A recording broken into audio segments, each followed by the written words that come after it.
Welcome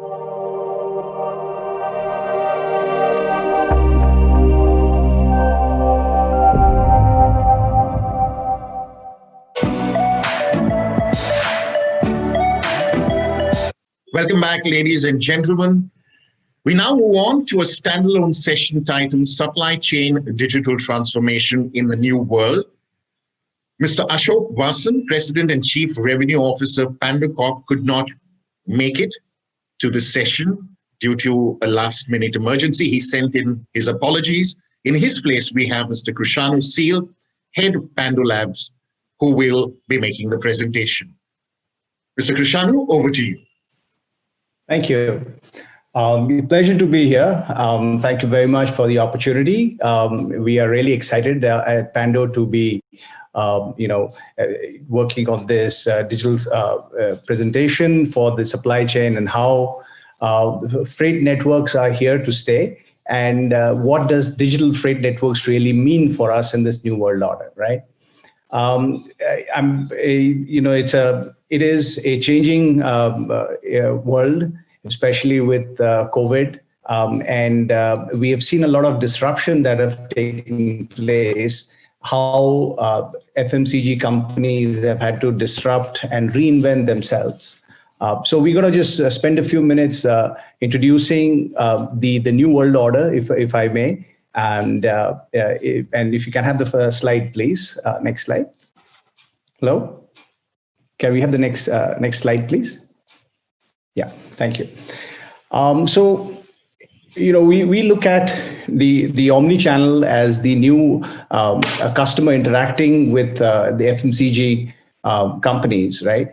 And customers are today working with the FMCG company in various different ways.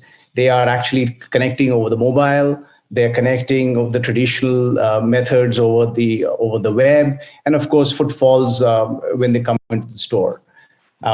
But a lot of this is actually now shifting over, right? And a company has to take stock of this entire the new way of interacting with customers, right? There's a lot of shift over to the social media networks and how they are connecting, and the customer interactions are moving over to a more connected and a omni-channel method of interacting. So, a couple of things that stand out in this is, of course, how the company must build, brand loyalty, right? So they need to be devising means to address, how customers will be understood very intimately, right? And their needs and their demand are met and secured through the supply chain, which is what we're going to talk about how that's done in a bit. And the third, perhaps the most important aspect, is probably the seamless experience of the brand that should flow through any of these omni-channels, right? And this is an integrated experience, and you can start seeing that there is an entire network that comes into play. The network of understanding of how the demand of the customer is, what are they looking for, what are their behavior patterns. It is important to start seeing how this is playing out. Next slide, please. So this is a bit of a technical slide where we are saying that there are various components to this journey, right?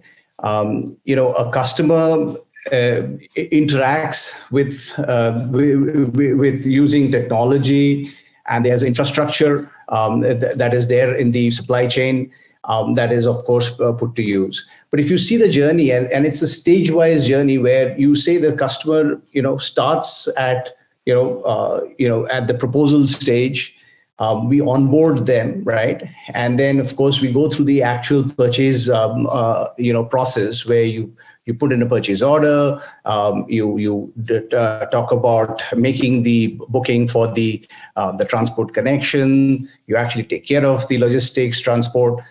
There is, of course, the consolidation by the CFA, the warehouse management, And then, of course, the actual leg of the supply chain of the logistics, whether it's through different multimodal means, through ocean or air, and then it goes through XIM or customs, processes.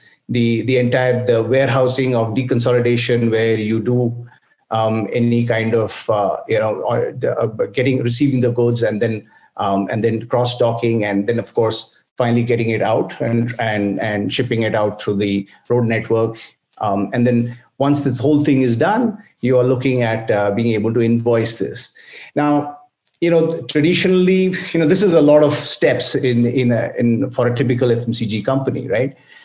You can actually do this, and companies have managed this through various means, through some digital and some not so digital on the older means doing things.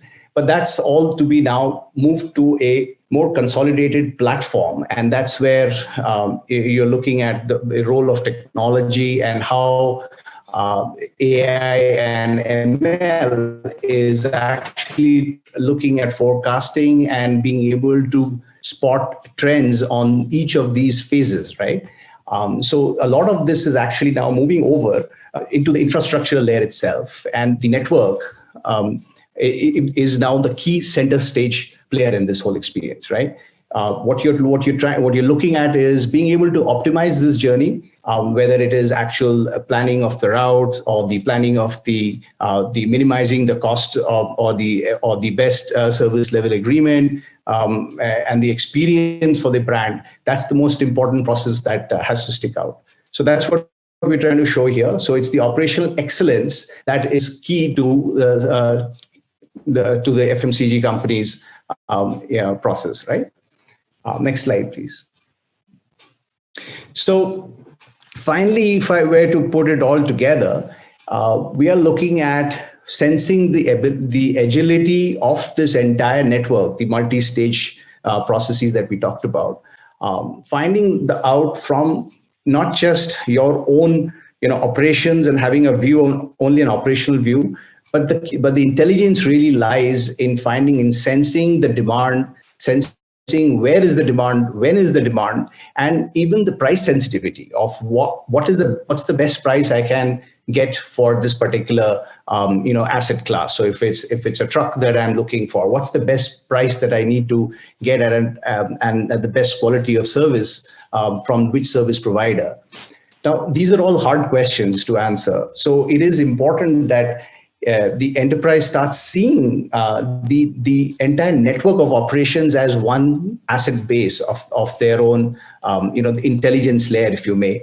And that's where a lot of these information will begin to cross, disseminate intelligence to each other's operations. So as a result of this, what happens is the network becomes the center stage of the company operation, and that's what brings about the operational excellence. And that's really the point that we wanted to drive at this point, where you start seeing a lot of the capabilities that we may have in terms of resilience in the supply chain. If something goes wrong and it's not available at that point, you can look into your network and say that, okay, where else can I get this? And substitute that availability, the lack of availability from the point. That's really how the network comes to play. And for us, we believe the network is the platform, and that's how Pando is positioned with its entire platform play. We have the Pando platform, which plugs right in, which gives you this network view. So that's at the center stage of our supply chain story. And I think that's what I wanted to add. Yeah, we have time for some questions. So, yeah. Thank you so much, Krishanu, for your insights on how Pando Lab is positioned to tackle the challenges in the supply chain digital transformation in the new world. At the moment, we do not have any questions that have come in from the members of the audience. If we do get any questions, we will send them across to you offline. So we wish you and Pando Labs the very best going forward. Ladies and gentlemen, with that, we move on to the second poll question for the day. Kindly minimize the player button so that you can win. You will have 60 seconds to choose your option. Post the poll results being displayed, we will be back on the other side with the next live session. Happy polling.